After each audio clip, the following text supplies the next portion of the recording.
today's FYI program. Andy Sokolovich, President and CEO of Grow Clinton. Always good catching up with you, Andy. You were telling me it's been over 10 years, maybe 11 years now, that you've been a part of this. Yeah, again, Andy Sokolovich, President and CEO of Grow Clinton. I joined the former Clinton Regional Development Corporation in 2015.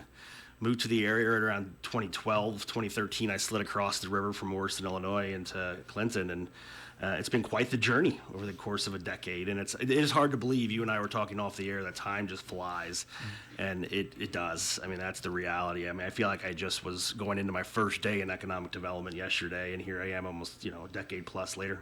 And look at the progress that you have seen over this past decade, and I would imagine you're really looking forward to 2026. Yeah, no, it's been, I tell everybody economic development is not a marathon. Not a sprint. It is truly a marathon, and it's so true. I mean, look at the Lincoln Way Industrial Rail and Air Park. It was early 2000s. A few gentlemen sat out there and said, this is going to be our next development site. And, it took us how many years to get some serious traction in that park as a recognized site in the state of Iowa that's rail served by the Union Pacific. And 2026 has been an awesome year so far, and we're just coming up on the first quarter of the year, and we've had so many projects. It's amazing to see all the interest now in our community. I would imagine people don't realize how big of a tract of land that is out there. Yeah, that land out there is just shy of 600 total contiguous acres. Obviously, we have Rail 1 out there. They're continuing to manufacture with some contracts they have in Canada for some high-speed passenger rail.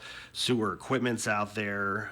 We have obviously Atlas Roofing Corporation's a huge one. You can't miss that bad boy.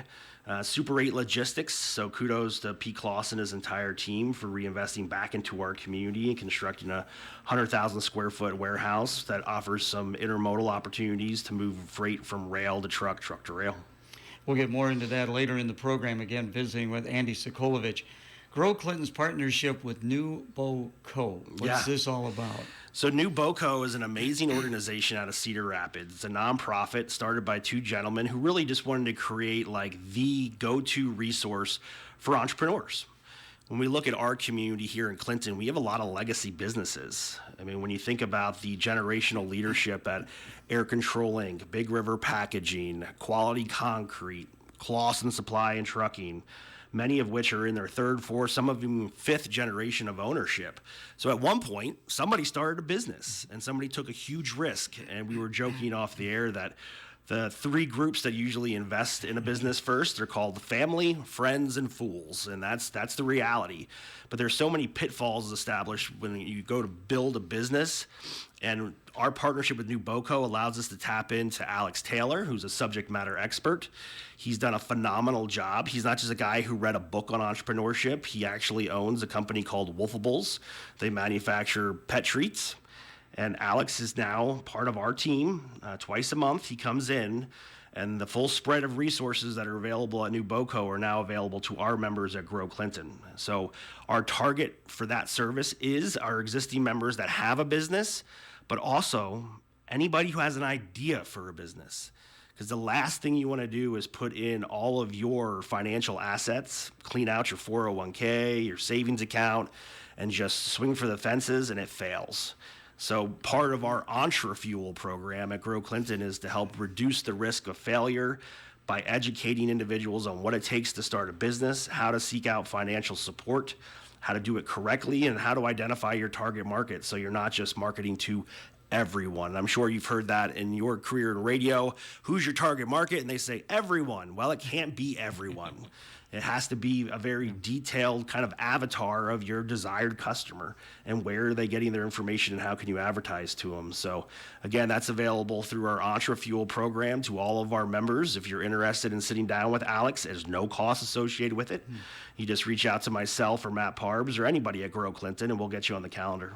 How did this all come about? Did you reach out to him? Did he reach out to you? Well, I became aware of New Boco probably back when I first got into economic development, 2015, 16. Gary, I've always had this entrepreneurial itch. I've always wanted to run my own business. I loved consuming information regarding business startups and sitting back and witnessing the success of some local startups as well. For that reason, I believe Matt Parbs in our office shares my passion, and we just really wanted to bring that resource that was currently just in Cedar Rapids to the Clinton area. Because sometimes when you talk to the state folks, they think Eastern Iowa is Cedar Rapids, and that could not be any farther from the truth. Clinton is as far east as you can get in the state of Iowa, right along the mighty Mississippi. So we brought that resource here, and we invested in New Boco through Grow Clinton to ensure that our members have access to all of their resources, tools, bells, and whistles to ensure that they are successful in the future. We're going to get to this later in the program about your staff and a great staff you have there, but what a perfect marriage to have Matt Parbs come aboard. Yeah, Matt, when he was a decade as the director of the Sawmill Museum, and you think to yourself, well, how does somebody who has experience managing a museum fit into economic development? When it comes to the economic development career field, there's no like standard operating procedure on how you get from point A to point B. I would say 90% of my colleagues across the state just fell into it, myself included. I was an air traffic controller for 12 years in the Air Force, and now I'm doing economic development. Matt's a perfect example. He had the tenacity, he has the drive, he's inspired, and he's an intelligent young man. And when we brought him on staff, he's a quick learner and he took right to it. And I don't know what I did the first year without having a vice president. Now that I'm able to delegate stuff to Matt and he's able to do it confidently, it's taken a lot of weight off of my shoulders. I would think so. I mean, it frees you up to do the things that you enjoy doing. Yeah, I mean, as the president and CEO, of course, there's a lot of administrative type stuff that I have to do. Reviewing healthcare plans, identifying the cost base of the organization, and putting together our budget. But at the end of the day, my true passion lies in helping businesses grow and selling our community. I mean, it's often said that I'm very positive when it comes to Clinton, and you're right, I am. I love this community. I love this town. They've given me such an opportunity as being an outsider to come here and establish myself in a wonderful, rewarding career field. And in order for me to give back, I have to keep my nose to the grindstone, stay educated, continue to build up my knowledge level, and do the best that we can as an organization to truly grow Clinton. Let's go to our next talking point. The Visit Clinton, Iowa Tourism Center, of course, located at 719 South 2nd Street. Yeah, so 721 South 2nd Street is our mailing address for Grow Clinton. It's the old Armstrong building right underneath the South Bridge. Directly north of 721 is 719. And for years, as long as I've been involved, that's always been something that was leased out. The building portion, the first floor, is owned by the Gateway Area Foundation, which is a separate nonprofit that we lease from. And recently we had a tenant to leave, and I thought, man, this is a beautiful spot. Wouldn't it be just so cool to have an actual tourism center? We had the kiosk up on Riverfront. That will remain, but there was no place you could really go if you're just driving around trying to figure out how to navigate this town. And Clinton's tough to navigate. If you're not familiar with the community, just to get from like downtown to Eagle Point Park, it's difficult sometimes, and people need guides and resources. So we created 719 as the Visit Clinton Tourism Center. We're going to be selling some cool swag, some Clinton-style T-shirts. We'll have some other tchotchke items. Our tourism director, once hired, will be in that location, and we're going to have a really cool setup, kind of like a little internet cafe bar in there. So if you're coming to visit the community and you want to just pop in, put your legs up, put your laptop down, do some work, access some Wi-Fi in a comfortable environment, we're there to greet you. Now, is that open already now? Very close, Gary. It's been Okay. a labor of love. I've been doing a lot of the work myself on the construction side, also with some partners that we hired, like Josh Mooseman from JT Contracting came and did some stuff. Shaw Electric, we've got American Electric coming out to do some things as well. Clinton Engineering has been very helpful. The building needed a little TLC, and my standards are pretty high. So I want to make sure before we open up that door and cut a ribbon that it was going to cut the mustard, at least in my mind, and meet the needs of our tourists that come to our community every single day. Now, I was trying to picture this. There is some parking on the north side of that building, right? There is. Primarily all of our parking's on the south side, right along the bridge. There is some parking on the north side. We share a parking lot with the tenants who live upstairs in the Armstrong building as well. But parking's not going to be an issue, but it's a perfect location. Obviously, right after you come out of the South Bridge, we'll make sure we have wayfinding suitable for those who aren't familiar with the community, how to find us. And we'll have your standard handouts, and we'll also have a digital interactive screen that we currently have up the kiosk that we are going to permanently install in the tourism center for year-round use. So once open, and what's up to your specifics? That's right. When will it open? My goal was to have it open by January, and obviously we're in February now, so I think a springtime grand opening will be better, just because that's when our tourism season starts to tick up. Right now, we don't see a lot of foot traffic down along the river, other than the locals who are, putting in the miles. What will the hours be once it opens? Standard Monday through Friday, 8 a.m. to 5 p.m. That's our operating hours at Grow Clinton, and where it's nice now because 719 South 2nd and 721 South 2nd are actually connected internally by a door that goes into the kitchen. Okay. So we just literally expanded our office by, twice the size. Could I have a ribbon cutting? Yes. Okay. I celebrate everything, ribbon cuttings and press releases. 9:15, let's take a break for the weather, brought to you by Electronics. Scattered snow showers early in the morning. That won't amount to much, but you will notice a lot more cloud cover and the wind will be back. That will push us close to 40 degrees this afternoon. For tonight, mostly cloudy skies continue. Overnight lows near 30. With your Storm Track 8 weather impact forecast, I'm meteorologist Andrew Stutzky. Still overcast skies, 27 degrees. Those south winds now better than 10 miles an hour. Our update brought to you by Electronic. Electronics Incorporated, the area's largest communications and alarm systems company, where their number one goal is customer service. Their quality work in a timely manner keeps you connected to the world. Electronics technicians realize that communication is the key to your company's productivity and profit. Their professional team has decades of experience that bring you the best possible service. Electronics Incorporated, 522 North 2nd Street, Clinton, or go to electronicsinc.com. FYI, continuing on the first Thursday, of course, next week we'll have Scott Madison in, as we always get the city of Clinton and, of course, the schools. But then we always try to get people like Andy Sokolovich. So give us an update regarding economic development projects. We talked about it briefly out there at the Rail and Air Park. Yeah, so as a result of attracting Atlas Roofing Corporation to the Lincoln Way Industrial Rail and Air Park, we were able to tap into some statewide financing allowed for the construction of 36th Avenue South, which is a 3-lane roadway that goes east to west, connects 54th to 380th in Lowmore. It is amazing road, concrete, well-established, supports truck traffic.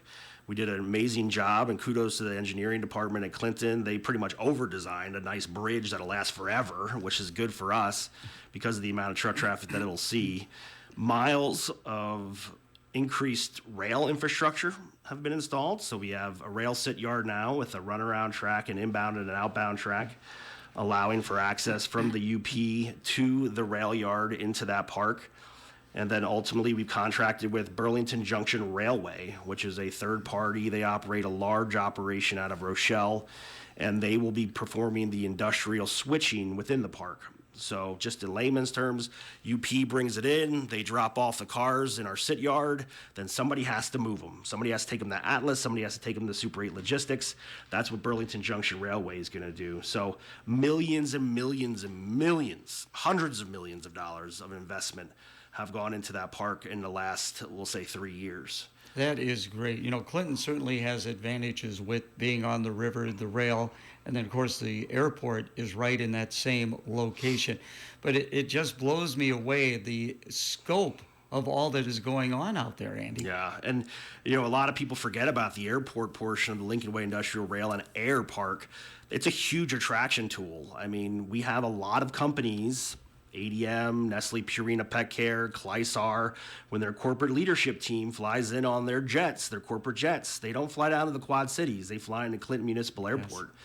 And one of the reasons they do so, obviously, is convenience, but also the refueling capability at that airport. So having that within a stone's throw of the industrial site is truly a blessing, and I'm very excited to be able to continue to work with them to attract new business to the region. And I understand they just, not too long ago, recently renovated the airport. So, I mean, it's beautiful. Yeah, the city and the airport leadership team do a great job in tapping into a lot of federal funding designed to support operations at a municipal airport, specifically airports that offer instrument approaches, which Clinton does. And kudos to John Aites out there, retired full bird colonel from the United States Marine Corps. He's running a flight school out there called Flight Deck Aviation, and he's really brought a lot of popularity and notoriety to the airport as a place that you go learn how to fly. Amazing. Do you know how to fly? No desire. You were in the Air Force. You were an air traffic controller. I did. I controlled them and I jumped out of them. I don't want to be behind the... Jumped out of them? Yeah, I don't want to be behind the yoke and I have to worry about that. I don't know if I'd jump out of them, though. Yeah, perfectly good airplanes, but they pay you well, so that's what you do. So what more are you hoping to get out in this area? We just had a project come in about 3 weeks ago. We started out as one of 64 potential locations for this business. It's a U.S.-based business looking for a new location. Then we became one of 10, and then one of 5, and now we were one of 2. So it's us competing against an unknown site. We don't know what the other one is. I don't know if it's in the state of Iowa, if it's somewhere throughout the Midwest. But we put our best foot forward and we showcase everything that we offer. And then ultimately a group called site selectors make a location determination. And then I'll get notified either they're coming here or they're not. And if they're not, then we sit back and we just kind of do an evaluation of what we could have done better. And a lot of times these decisions come down to pennies. Like the utility was cheaper at location B versus location A, or the president and CEO of the company has a niece who lives in location A versus location B, and it would be nice to relocate it closer to his niece. And I'm not joking when I say sometimes that's what happens. So we are out there competing. We put our best foot forward. We showcase all the assets and resources we have here in the community, and then we just cross our fingers and see what happens. You know, listening to you, it seems to me it's so important to have some kind of a competitive edge when you go into this. Yes, you have to. But you also have to realize, like, the people making these decisions are people. There's still an emotional side of economic development. Like, they want to come into a community. They don't need to be wined and dined, and you don't need to put on like a fake smile and swagger to try to impress them. Just be human. I mean, a 6-pack of beer and a large pizza from a local pizzeria is exciting for them. They've been traveling the country for months looking at hundreds of different sites. The last thing they want to do is have to jump through a bunch of hoops because some community's trying to go above and beyond to impress them. Treat them like people, share the facts, be transparent, and have a good conversation with your fellow human, and you'll be successful. And in fact, the first person they may want to talk to might show up in shorts and thongs. Well, you never know. And that's the thing is, like, we had a group of people come in, they went to a local restaurant, and the next day they came in to me and they said that they talked to a server, and the server was very complimentary of the community, which they love to hear. Yeah. But we also heard the opposite. Yes. So you never know who you're speaking with, whether you're a front office person at a local convenience store or you're working in the hotel industry. The person that's coming in asking your personal opinion regarding this community could be basing a several $100 million decision on your response. Oh boy, you cannot stress that more. I mean, those people, they don't realize how important they are. They're basically the frontline people. Yeah, we've seen deals lost because of just negative perception of the local community based on the opinion of one person. So be positive out there. Right. Grow Clinton member benefits. Yeah, you know, Grow Clinton is 100% investor driven. We do not have any revenue stream outside of our investors. With nearly 500 members, everybody from large corporations like Nestle, Lyondell, ADM, and the Mix, all the way down to retired individuals that just want to see the community grow, invest in us so that we have approximately $800,000 annual budget to support a staff of 6 and a lot of work. And those members do receive a tremendous amount of benefits in return, especially those that are running businesses, small businesses. We're talking about ribbon cuttings, access to new BOCO, resources to identify financial opportunities to tap into some additional funding, marketing strategies, how to use social media, how to leverage AI now to promote your business. All of these things are available to our members at no additional cost outside of their membership investment. We have a tiered due structure investment, so depending on what type of incentives you want in return, determines how much of investment we're asking from you. And without that investment, we don't exist. And without us existing, companies like Atlas would never even know Clinton was on the map. Again, visiting with Andy Sokolovich, president and CEO of a small but mighty group. Small but mighty, yeah. Downtown Clinton there. Let's talk a little bit about that staff you have. We've mentioned Matt Parves, but You've got others. Yeah. Well, first we'll mention Karen Fries. I mean, she's a staple. She's the cornerstone of the organization. She just celebrated her 30th year in that building. Well, between that building and the building they used to be in over by Clinton Park. But she knows everything that is to know about the administrative side of running this organization. Stacy Borgeson has really come into her own. She's the director of workforce development and talent attraction. There's another one who really had no economic development experience, but through a ton of due diligence, research, and a willingness to learn, has blossomed into a rock star workforce person to have in the organization. Jenny Holm. I mean, Jenny's done a phenomenal job. If you're not following us on social media, look up Grow Clinton, follow the Grow Clinton podcast. Jenny is out of the office more often than not, meeting with members and showcasing the amazing things they're doing, promoting our podcast, promoting member benefits, and helping those individuals who are members solve problems. You know, and then we have Antonia Gerks, Tony for short. She's relatively new to us. She's our director of marketing and event planning, originally from born in Greece, raised in Germany. She has a very thick accent, but I love the cultural diversity that she brings to Grow Clinton. So much, in fact, that in late September, early October, we'll be hosting an Oktoberfest. Because we have a strong German heritage here in our community. And Tony's a perfect example of somebody who's going to do it and do it right, because she is the subject matter expert, because she's seen her fair share of German-based Oktoberfests. Yeah. So there's not going to be any nachos on the menu or anything like that. It's going to be legit German food. So we're really excited to bring her on board as well. And of course, you know, we mentioned Matt Parbs. He's doing a great job, and the list just keeps going on. We also have Megan Dove in our office. You know, Megan's not employed by Grow Clinton. She's the director of the Downtown Clinton Alliance, and also involved with the Clinton County Development Association, but she's kind of morphed into part of our overall team as well, and we're very excited to have her in the mix. So when the tourism center does open, will that person also be a part of Grow Clinton then, Andy? Yes, they will. I mean, right now we're in a position where Matt and I are kind of leading the charge from a tourism perspective, more so Matt than I. I'll say 80-20.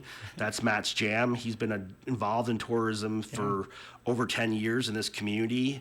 We truly want to identify somebody who's a good fit for the team and is inspired by the opportunity that's being presented to them to grow Clinton and develop a strong, robust tourism program.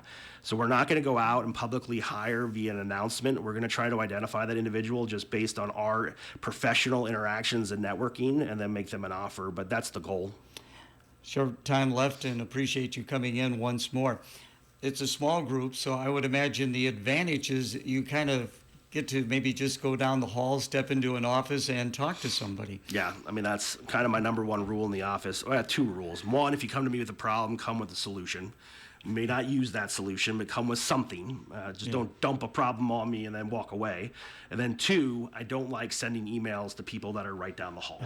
If it requires documentation, sure, send an email, but if you can get your butt out of the seat and walk 20 yards, we're going to do that. And I think that interaction makes us a stronger team, and we operate more like a family than a workforce, so it's cool. And finally, 2026, what kind of a year is it going to be for Grow Clinton? It's going to be awesome. I mean, we have a few major projects in the hopper right now, Gary, that in my mind, without revealing too much because I am under a non-disclosure agreement, if landed, these projects will change the economic course of our community forever. You seem very excited about some of this Well, I'm stuff. extremely excited. And we're talking about massive amounts of increased property tax revenue to support the growth of the municipalities, the county, and the surrounding smaller communities. This is going to be a total game changer for us if we can make it happen. Andy, keep up the good work. Thank you so much. Thank you, Gary.